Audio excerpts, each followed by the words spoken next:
के बाद खुशामदीद नाज़रीन। ब्रेक से पहले हम एक जेनेरिक डिस्कशन कर चुके हैं, अब बिलखुसूस हलकों के ऊपर बात करते हैं कि हलकों की सियासत क्या है। क्या वो नज़रियाती सियासत है या वहाँ पे शख्सियाती सियासत होती है? पार्टी पोजीशंस इस वक्त क्या हैं और माजी की तारीख क्या बताती है और हाल के अंदर वहाँ पे सूरत हाल क्या है? हल्का है NH-44 का, डेरा इस्माइल खान 1 का। पाकिस्तान पीपल्स पार्टी की तरफ से वहाँ पे उम्मीदवार हैं फैसल करीम कुंडी। आज़ाद हैसियत में वहाँ से मैदान में है अली अमीन गंडापुर, जिनका इंतखाबी निशान कोइन यानी मलिका है। मौलाना फजलुर रहमान है, जमीयत उलमा इस्लाम पाकिस्तान के सरबरा, उनका इंतखाबी निशान किताब है। यूसुफ खटक है, जमात इस्लामी की तरफ से तराजू के निशान पे। शफीकुल्ला है, तहरीक लब्बैक पाकिस्तान से करेन के निशान पे। मोहम्मद अहमद खान है, पाकिस्तान मुस्लिम लीग काफ के, वो ट्रैक्टर के निशान पे। सैयद मोहम्मद जवाद असगर हैं, पाकिस्तान तहरीक इंसाफ पार्लियामेंटेरियंस के, और वो पगड़ी के निशान के ऊपर वहाँ से मैदान के अंदर है। अगर माजी इस हल्के का बताया जाए, 2018 में अली अमीन गंडापुर साहब थे, फजलुर रहमान साहब थे, फैसल करीम कुंडी साहब थे। 81,000 वोट अली अमीन गंडापुर साहब ने इसी हल्के से लिए थे और उनके मुकाबले में फजलुर रहमान साहब ने 45,000 वोट लिए थे। यानी ये 35,000 से ज़ायद वोटों का फ़र्क इस हल्के के अंदर मौजूद था। 2013 में फजलुर रहमान साहब 91,000 वोट लेके यहाँ से जीते थे और वकार अहमद खान PMLN के थे, उन्होंने 67,000 वोट हासिल किए थे। मुस्तफ़ा कुंडी थे तो उन्होंने 21,000 वोट हासिल किए थे, वो पाकिस्तान तहरीक इंसाफ के उम्मीदवार थे। 2008 की बात की जाए तो तब फैसल करीम कुंडी साहब इस हल्के से जीते हुए थे, उन्होंने 83,000 वोट उस वक्त 2008 के अंदर हासिल किए थे। उनके मुकाबले में नून लीग के रहनुमा थे शमसुर रहमान, 45,000 वोट हासिल किए। अयूब खान खटक वो PML से थे, उन्होंने 2,744 वोट हासिल किए थे। तो अभी ये जो मार्का है 2024 के इलेक्शन का, ये किसके माबैन सख्त है? सबसे पहले असदुल्ला साहब की तरफ जाऊंगा। असदुल्ला साहब, आपने इस वक्त फील्ड रिपोर्टिंग की, मुख्तलिफ हलकों का सर्वे भी किया है, मजमूई तौर पे खैबर पख्तूनख्वा की सूरत हाल से भी आप आगे ही रखते हैं। बिलखुसूस इस हल्के को लेके, वहाँ के डायनेमिक्स को लेके आपको रिजल्ट क्या दिखाई देता है? देखिए, जैसे कि आपने तफसील इसकी बताई दी है, दोहराने की ज़रूरत नहीं है, लेकिन अली अमीन गंडापुर साहब, मौलाना फजलुर रहमान और फैसल करीम कुंडी साहब, ये तीनों ही वो उम्मीदवार हैं जो पहले इसी हल्के को जीत चुके हैं। मौलाना फजलुर रहमान 2 दफ़ा जीत चुके हैं, जैसे कि आपने खुद बताया। फैसल करीम कुंडी 2008 में जीत चुके हैं, अली अमीन गंडापुर जीते हैं।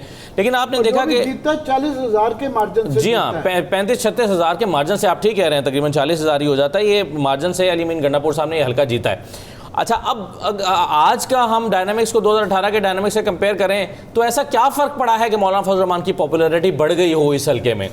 तो ग्राउंड पर जब हम देखते हैं तो मौलाना फजलुर रहमान की पोजीशन अली अमीन गंडापुर के मुकाबले में उस तरह से बेहतर दिखाई नहीं देती 2018 के मुकाबले में। सिर्फ एक फैक्टर ये है कि अली अमीन गंडापुर वैसे कैंपेन नहीं कर सके जैसे उन्होंने। ये याद रखें कि पहले ये NA38 था, अब 44 है नई हल्का बंदियों के बाद, तो वो जो फर्क पड़ा 24 था, बिल्कुल वो ये हल्का कमोबेश वही है जो उसके जो उसका जोग्राफिया है, ये वही है।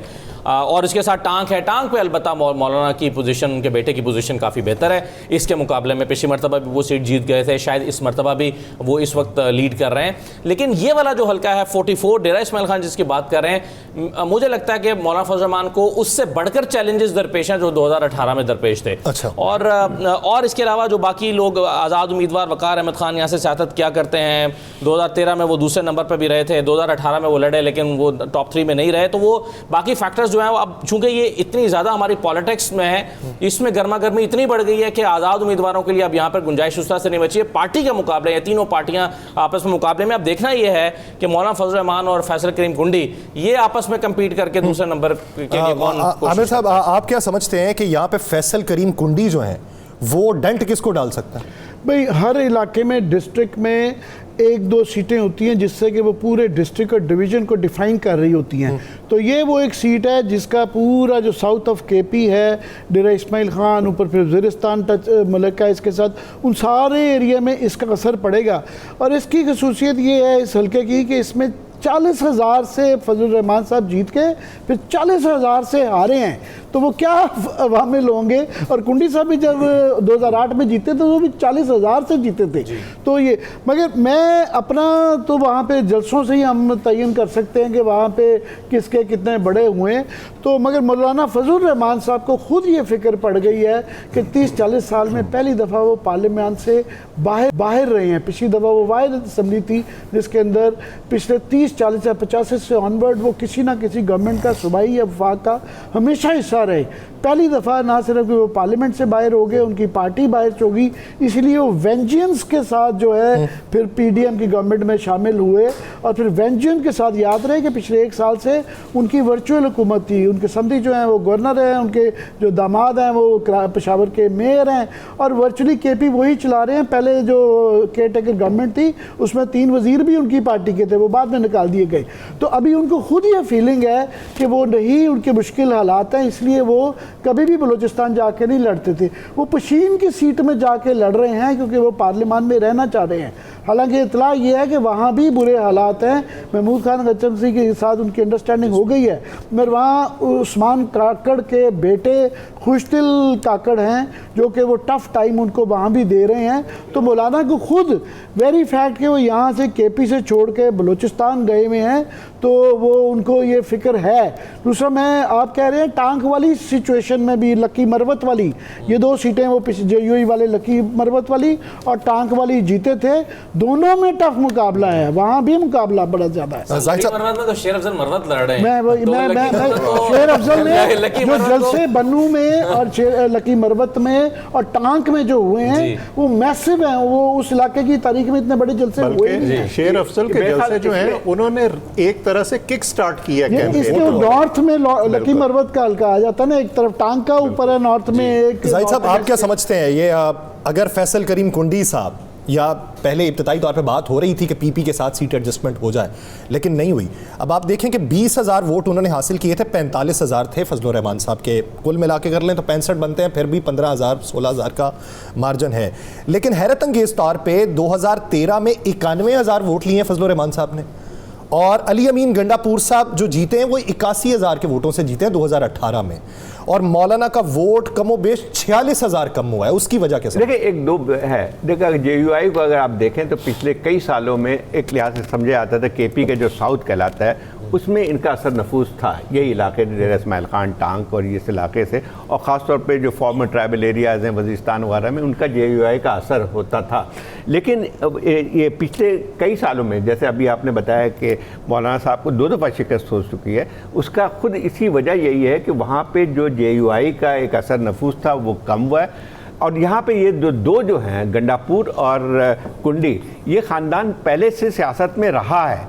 हबीबुल्लाह कुंडी आपको याद होगा, जो एक दफ़ा ये डिप्टी स्पीकर भी रह गए हैं, वहीं से जीते थे, और उसके बाद जो है ये तमाम ये हमेशा से इनका एक टसल रहा है। तो सबके अपने अपने वोट्स हैं, कॉन्स्टिट्यूशन एक लिहाज से जो है कह सकते हैं कि इलेक्टेबल अपने अपने जगह पर हैं। लेकिन अब जो डायनेमिक्स हो रही है उसमें मौलाना साहब, मुझे लगता है कि उनको खुद भी अंदाज़ा है, जैसे आमिर ने सही बात की कि उनको अंदाज़ा ये है कि इस दफ़ा फिर भी जीत नहीं सकते हैं, और यही वजह है कि आपको मौलाना साहब बहुत ही यानी मुस्तकिल कहते रहे कि इलेक्शन के लिए हालात साजगार नहीं है। अगर फर्ज किए उनको इतना एतमाद होता तो ये शायद ये वो इस बात पे बजिद नहीं कि इलेक्शन मुलतवी बड़े पॉलिटिशियन जो कह रहे थे कि इलेक्शन होने चाहिए। एक और बात भी इस वक्त मैं समझता हूँ कि इसलिए अली अहमद गंडापुर को दो वो हैं, एक तो पहले भी रह चुके हैं, उनका अपना वोट बैंक है मौजूद, उनके ख़ानदान का जो भी कह लें, और दूसरे उनको ये जो एक और उनको फ़ायदा जो पहुँच रहा है वो पीटीआई के वोट बैंक से, जो चाहे कुछ हम इस वक्त जो की बात करें, केपी में एक जो रेला जो है, अब बकौल एक किसी के, मैं एक और हमारे दोस्त जो बता रहे थे, वो जो ग्राउंड वहाँ से करके आए, कि अगर एक सीट शायद बाहर चली जाए तो बहुत बड़ी बात होगी। अब ये जहाँ साहब आप बात की तारीफ करें कि क्या होता है, लेकिन ग्राउंड सिचुएशन बिल्कुल यही है कि केपी जो है इस वक्त, आप जिस तरह भी वो शेर अफजल मरवत की बात कर रहे थे, वो एक समुंदर नज़र आ रहा है वहाँ पे।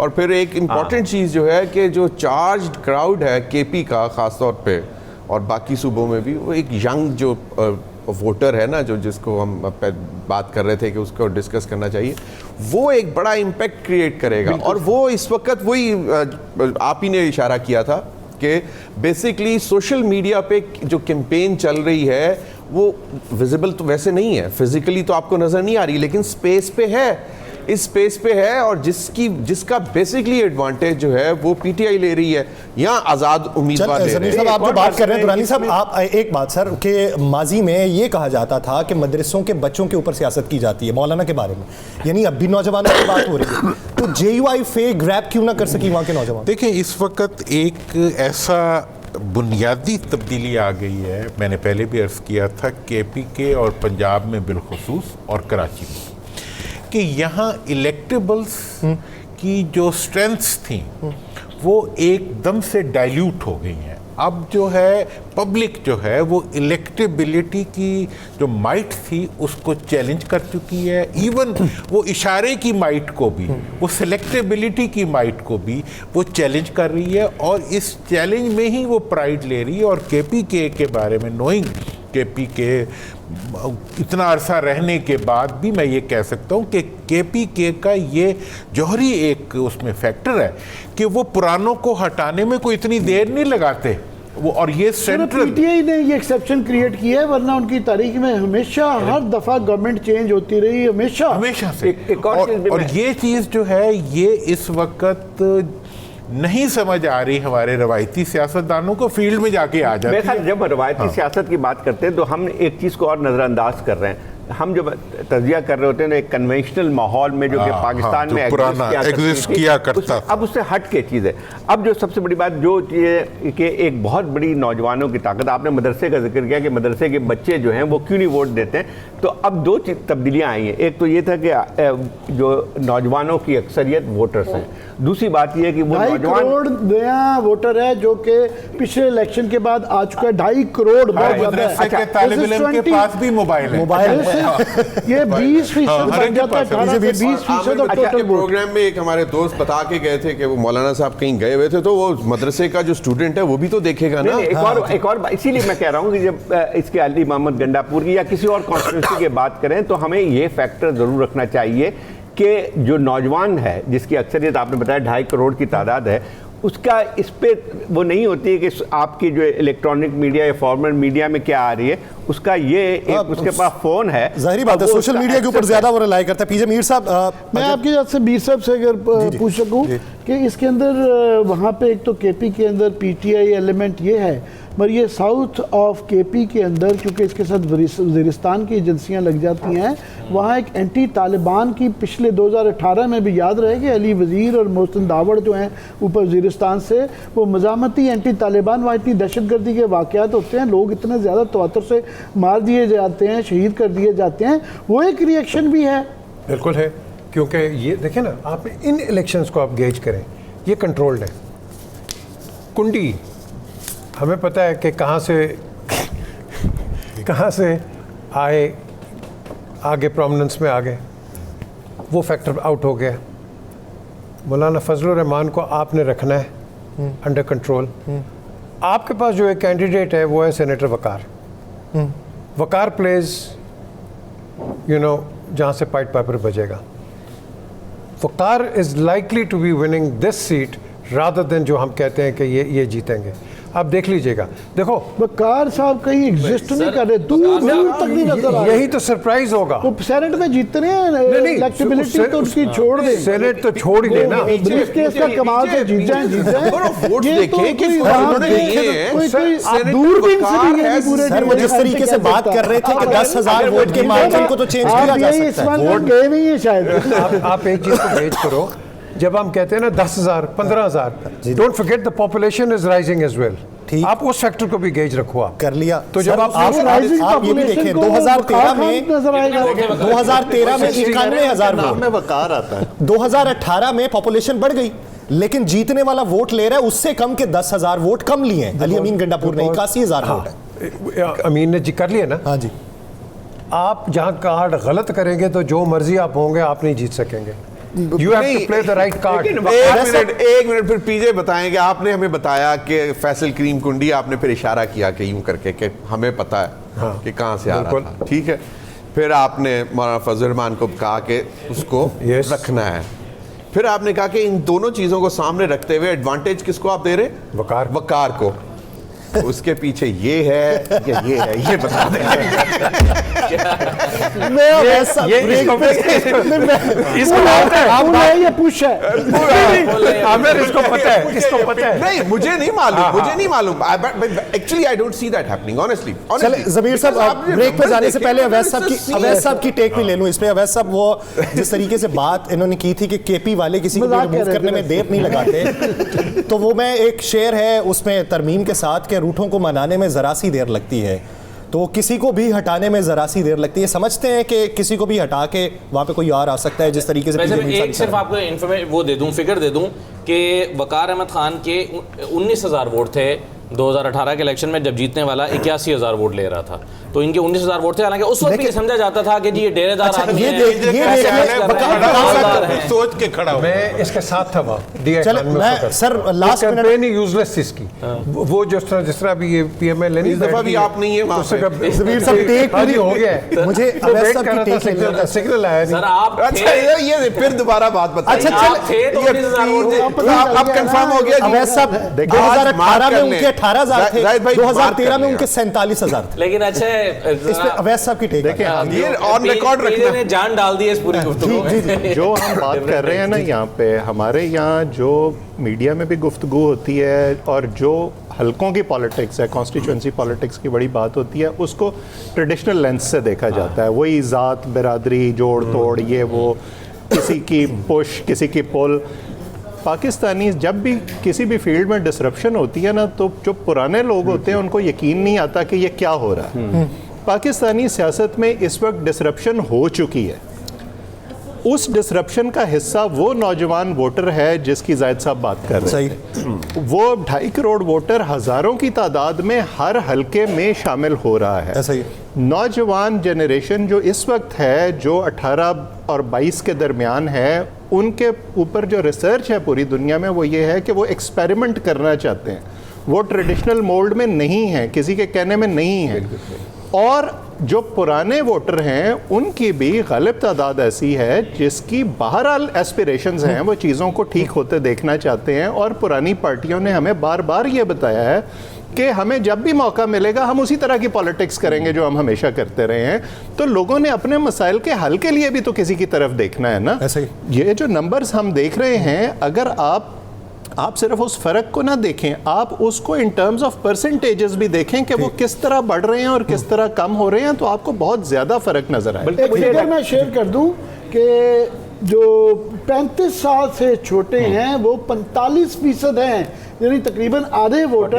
आपने सबका तारुफ यहाँ करा दिया, सीनियर साफी, सीनियर सर, तो मैं नुमाइंदगी बैठा हूँ ना। आप खुद हैं नुमाइंदा, मगर बाकी वो बेचारे जो बाकी जूनियर हम सारे वोट डाल रहे 35 हैं, साल से 35 कम साल से छोटे, वो हमारे लेंस से नहीं देखते। और वो ये पिछले good point। 20 साल पहले 15 एक साल break से ले ये लेंगे वो सर, वोटर है जो इस वक्त अपने घर वालों के कहने पे घर वालों के नहीं कहने आ पे रहा भी नहीं है, जा नहीं आ रहा। रहा। पिछली नहीं बार आ जब रहा नौजवान के हुकूमत बनी थी तो हुकूमत जिसने बनाई थी उसने 2.25 करोड़ वोट हासिल किए थे मजमूई तौर पर पूरे पाकिस्तान में। तो अब 2 करोड़ से ज़ायद जो नया वोटर रजिस्टर्ड हुआ है उसकी इस वक्त नज़र किसके ऊपर है? ब्रेक के बाद बात करेंगे, कहीं नहीं जाएगा शहबाज।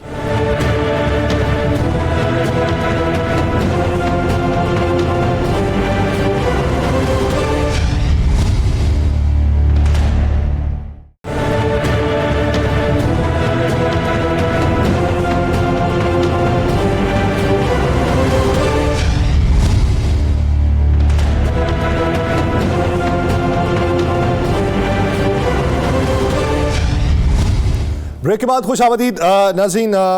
खैबर पख्तूनख्वा का हल्का करने के बाद अब बढ़ते हैं पंजाब के हल्का की तरफ, जो है NH-64 गुजरात का, गुजरात 3 का ये हल्का है। आज़ाद हैसियत में यहाँ पे इलेक्शन में जो हिस्सा ले रही हैं वो साबिक वज़ीर आला पंजाब परवेज़ इलाही साहब की अहलिया हैं कैसरा इलाही, और उनका इंतखाबी निशान जो है वो मोर है। पाकिस्तान पीपल्स पार्टी की तरफ से मुबीन अरशद हैं जिनका इंतखाबी निशान तीर है। किताब के निशान पे जमीयत उलमा इस्लाम पाकिस्तान के अब्दुल रशीद साहब यहाँ पे हैं, और जमात इस्लामी के तराजू के निशान के ऊपर राजा साजिद शरीफ यहाँ पे हैं, और तहरीक लब्बैक पाकिस्तान के क्रेन के निशान के ऊपर अब्दुल करीम साहब हैं, और पाकिस्तान मुस्लिम लीग काफ के सालिक हुसैन साहब ट्रैक्टर के निशान के ऊपर यहाँ से मैदान के अंदर मौजूद हैं। ये वही हल्का है परवेज़ इलाही साहब ने जिसको छोड़ दिया था और बाद में वो उन्होंने सूबाई असम्बली की ही नशस्त रखी थी। सबसे पहले असद से पढ़ूंगा। असद साहब, माजी अगर इसका 2018, 13 और 8 का देखा जाए तो क्या तनासुब देखते हैं? देखिए, अगर इस हल्के का अगर इससे भी पीछे का माजी देखें ना, तो चौधरी शुजात साहब जो है मजमूई तौर पर यहाँ से 5 मरतबा MNA हो चुके हैं। तो ये रिवायती तौर पर चौधरी शुजात साहब का हल्का था। लेकिन चौधरी शुजात साहब ने जब ये छोड़ा हल्का तो परवेज़ इलाही साहब यहाँ से लड़े। परवेज़ इलाही साहब ने MP की सीट रखी, छोड़ी तो मोनिस लड़े। लेकिन अब सालिक ने यह क्लेम किया है कि ये उनके वालिद की सीट थी। जब बंटवारा हो ही गया है तो फिर ये सीट उनके हिस्से में आती है बंटवारे में, क्योंकि उनके वालिद साहब यहाँ से 5 मरतबा जीते थे। तो सालिक और मोनिस और चौधरी परवेज़ इलाही तो यहाँ से जो है वो चौधरी साहब की सीट पर आए थे। तो अब उनका हक बनता है कि वर्षे में उनको ये सीट मिले।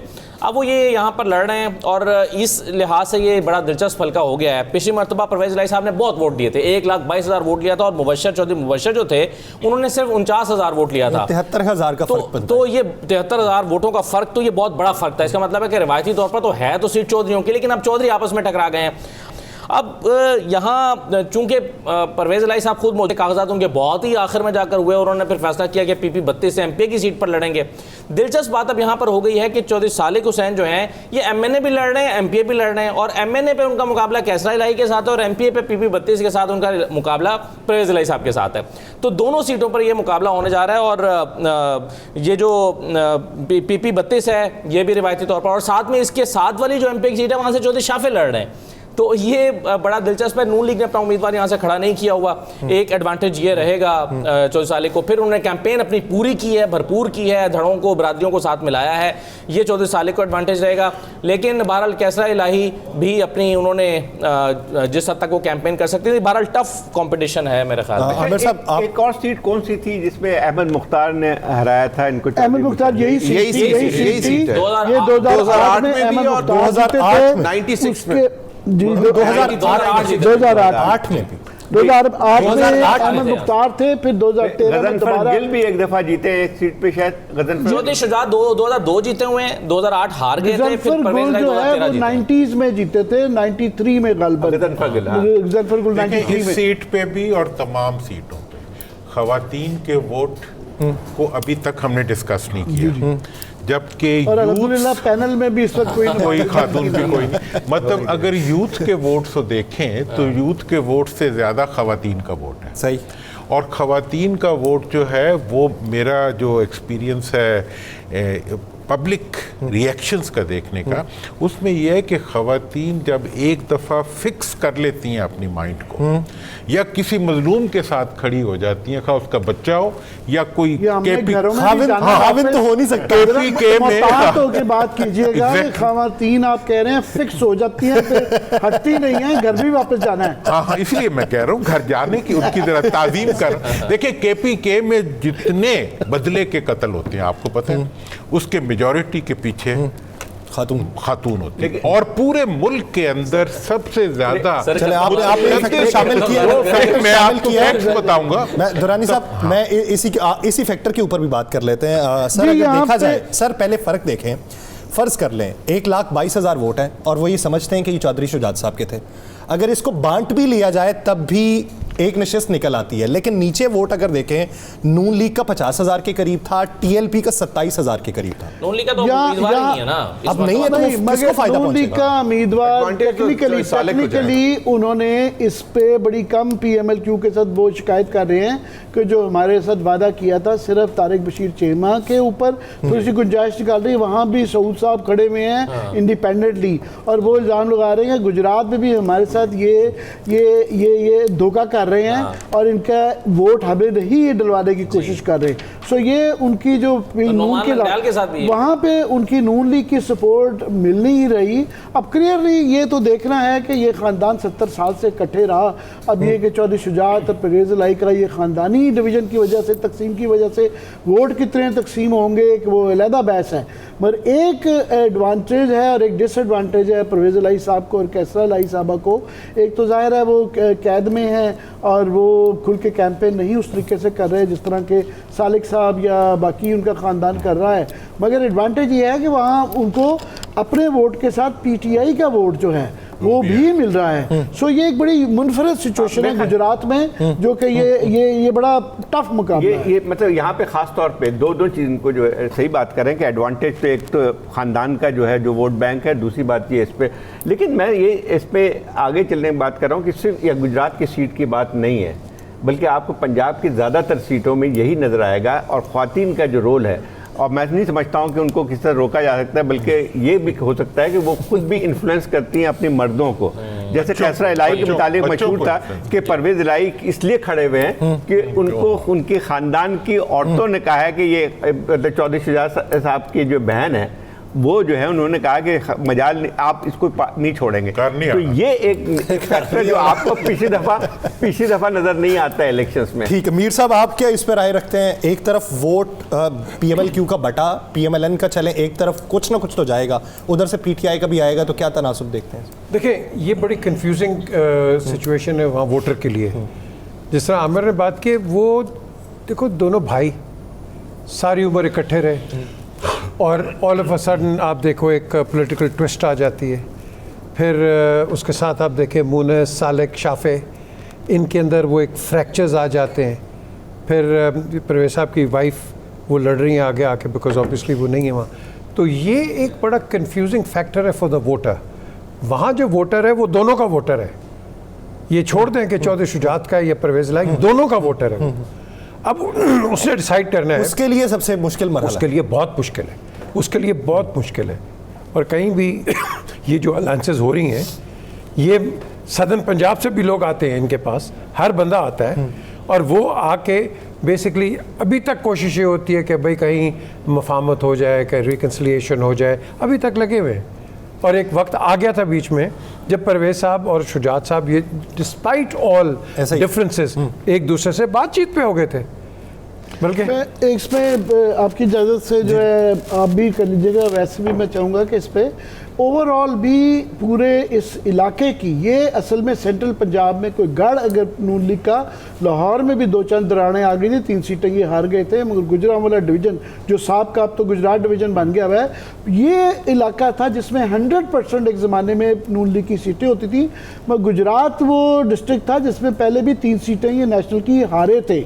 ये हुसैन इलाही साहब जीत गए थे, परवेज़ इलाही साहब जीत गए थे, एक और PTI की सीटें बीच में से निकल आई थी।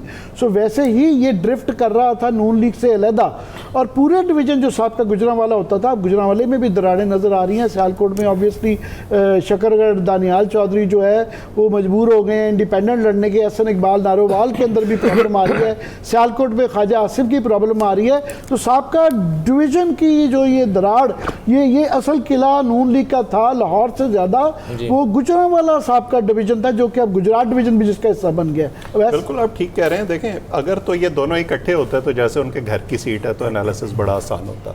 जो बात हम ब्रेक से पहले कर रहे थे, ट्रेडिशनल पॉलिटिक्स वर्सेस जो अब डिसरप्टिव उसकी एक हमें फेस नज़र आ रहा है, मेरा ख्याल है कि ये सीट उसकी हमें सबसे बड़ी इंडिकेशन देगी कि शुजात साहब ने यह फ़ैसला किया है कि उन्होंने ट्रेडिशनल पॉलिटिक्स वाली साइड पे जाना है, उसी धड़े में रहना है। परवेज़ इलाही साहब जो हैं उन्होंने वो एक फ्यूचर की पॉलिटिक्स को देखा है, चेंजिंग फेस ऑफ पॉलिटिक्स को देखा है और वो उस तरफ जा रहे हैं। लेकिन उसके बावजूद ये सीट एक जो हमारे यहाँ पेट्रनेज पॉलिटिक्स है उसकी भी बहुत बड़ी मिसाल है। इन दोनों भाइयों ने वहाँ बहुत काम कराए हुए हैं, दोनों के जो विंग्स हैं वो धड़े किसके साथ जाते हैं और कितने फ़ीसद जो है वो दोनों तरफ उनका रोल रहता है, वो भी इसमें एक फैक्टर होगा। फिर इसके साथ साथ जैसे आपने क्रैक्स की बात की, यहाँ पे नौजवानों की बात हुई, यहाँ पे ख़वातीन की बात हुई, रूरल जो एरियाज़ हैं वो मेरा ख़्याल है कि आपको सरप्राइज़ करेंगे। गुजरात में भी, गुजरांवाला में, GT रोड के साथ साथ इवन साउथ पंजाब में, क्योंकि जो किसान है, मेरा ताल्लुक साउथ पंजाब से है, किसान PTI के 3.5 साल में बहुत खुशहाल रहा है और पिछले 2 साल में खाद, बीज, पानी, बिजली, सपोर्ट प्राइस, उसके बहुत से मसाइल रहे हैं और अभी भी हैं। ये जब हम बात कर रहे थे 2022 के बाई इलेक्शंस की, तो रुझान, राजनपुर, इधर उधर जो रूरल एरियाज़ में PTI का वोट डला था, वो मेरे ख्याल में उसमें बहुत बड़ा फैक्टर है कि ये था। और अभी भी क्योंकि किसान की जो रूरल एरियाज़ में नाराज़गी है वो मौजूदा सेटअप से बड़ी है, कम नहीं हुई है। तो मेरा ख्याल है कि वो फैक्टर आपको ऐसी तमाम वो फैक्टर यहाँ पे देखने को मिलेगा। ज़मीर साहब, आप क्या समझते हैं? एक पॉइंट ऐड कर दूं, जो आप बार बार सवाल कर रहे हैं ना कि चौधरियों का वोट और पीटीआई का वोट, देखिए पिछली मरतबा जिन चौधरी मुबशर की हम बात कर रहे हैं कि 50,000 वोट लिया था, तो ये जहन में रहे कि चौधरी मुबशर भी कजन है चौधरी परवेज इलाही साहब के, तो फिर हैं वो भी चौधरी, और यही की और इनका एक ज़माने तक घर इकट्ठा रहा है। क्या टीएलपी के वोट से सरफे नजर किया जा सकता है? मैं सिर्फ ये कह रहा हूं कि जो 1,22,000 वोट हम परवेज इलाही का काउंट कर रहे हैं, उसमें बड़ी तादाद पीटीआई के वोटर्स की भी थी।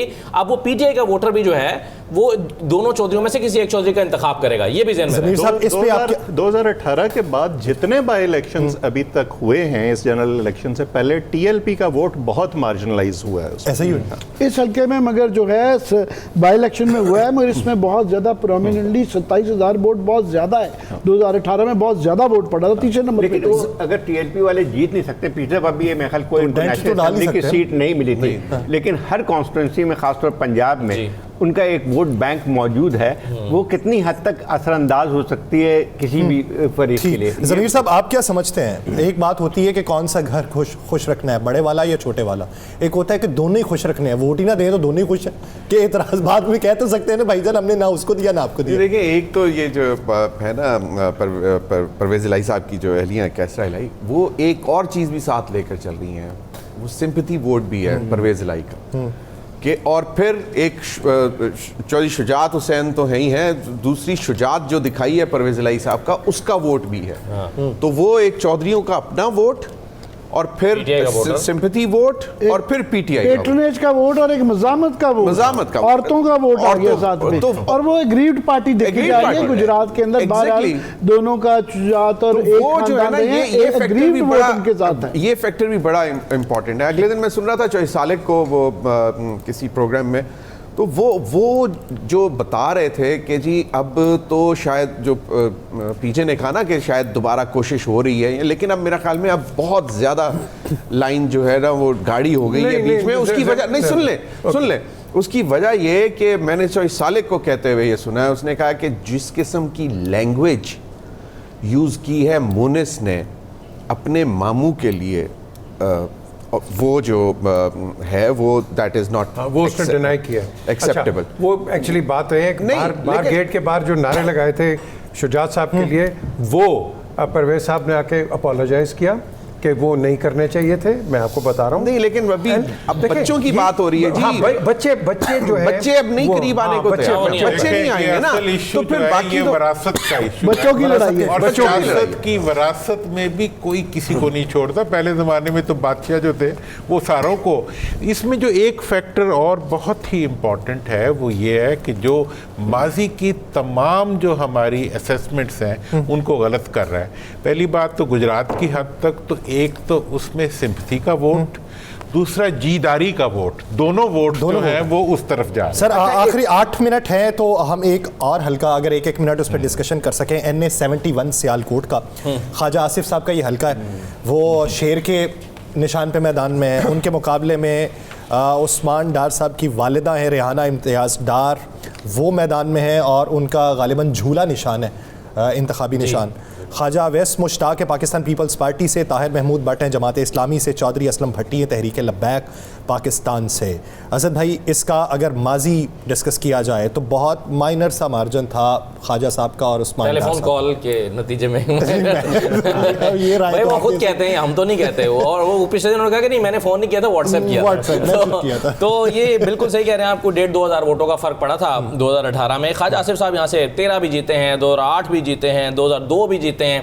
पहली मर्तबा ऐसा लगता है कि उनके चेहरे पर परेशानी के आसार हमें दिखाई दे रहे हैं, और जाहिर है उसमें पूरी सियालकोट में एक तो 2018 में से की निस्बत आज पॉपुलर सपोर्ट डार फैमिली के लिए ज़्यादा है, और फिर जिस तरह से रेहाना डार साहिबा ने बार बार उनके घर पर हमले को जिस तरह से उन्होंने दिखाया, बताया, एक्सप्लेन किया, फिर उनके बच्चों को उठाया गया, फिर उस्मान डार का इंटरव्यू, और फिर उसके बाद वो दोबारा आकर खड़े हो गए। तो मेरा ख्याल है ये सारी चीज़ें, और फिर वहाँ की जो इंतज़ामिया है, शाबाश हसन वाले हसन हैं, तो बहुत सारे लोग जो हैं, बहुत सारे फैक्टर्स इन्वॉल्व हो गए हैं इस हल्के में। तो मुझे ये लगता है कि जो ख्वाजा आसिफ साहब हैं उनकी सीट डाढ़ी खतरे में। सर, लेकिन आपका कहने का मतलब भी है कि ख्वाजा साहब का आखिरी इलेक्शन इलेक्शन होगा ये तो बहुत सारी हस्तियों का आखिरी इलेक्शन होगा सर। ये एक ऐसी सीट है जो पीटीआई और पीएमएलएन दोनों के लिए अना का मसला है। सर अगर देखा जाए 13 में ख्वाजा साहब ने जो वोट लिए थे तो 18 में 25,000 उससे बढ़े, और अगर 13 में उस्मान डार साहब के वोट देखें और 18 देखें तो वो तकरीबन 40,000 का फर्क बनता है। यासिर ने एक बड़ा अच्छा जुमला बोला है जो बीच में इग्नोर हो गया कि ये बहुत सारी हस्तियों का आखिरी इलेक्शन होगा।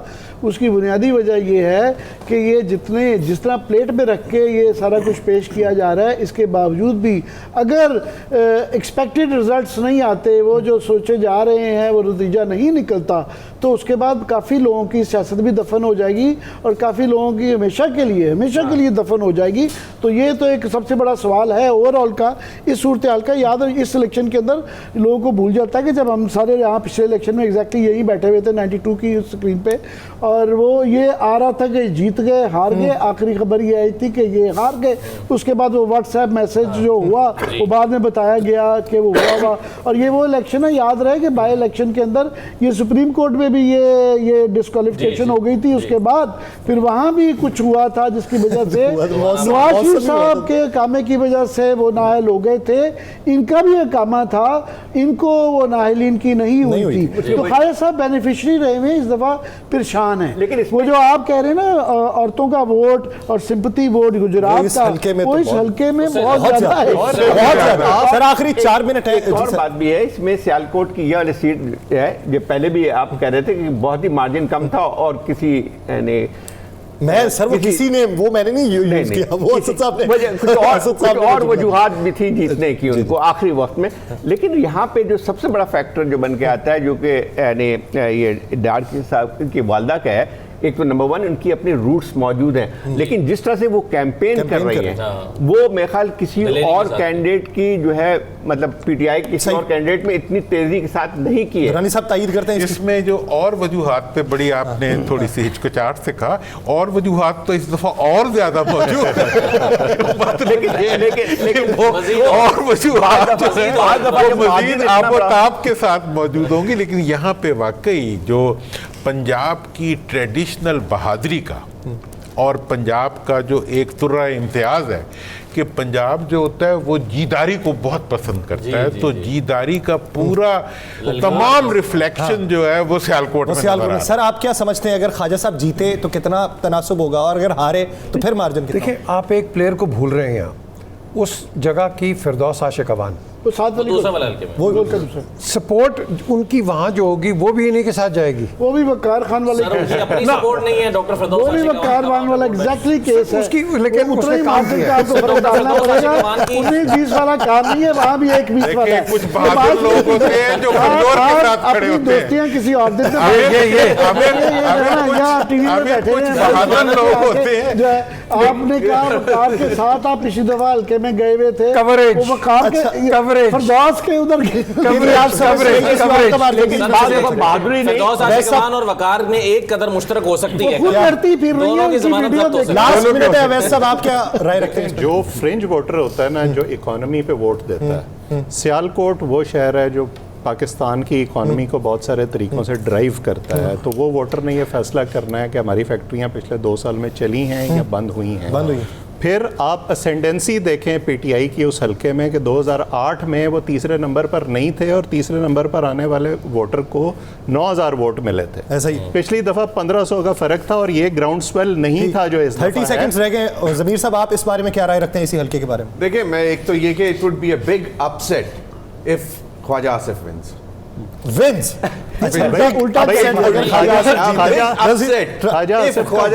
ख्वाजा आसिफ का वोट बढ़े या ना बढ़े, उनका वजन शायद जरूर बढ़ जाएगा, क्योंकि मैंने जितनी उनकी वीडियोस देखी हैं वो कुछ ना कुछ खा ही रहे होते हैं।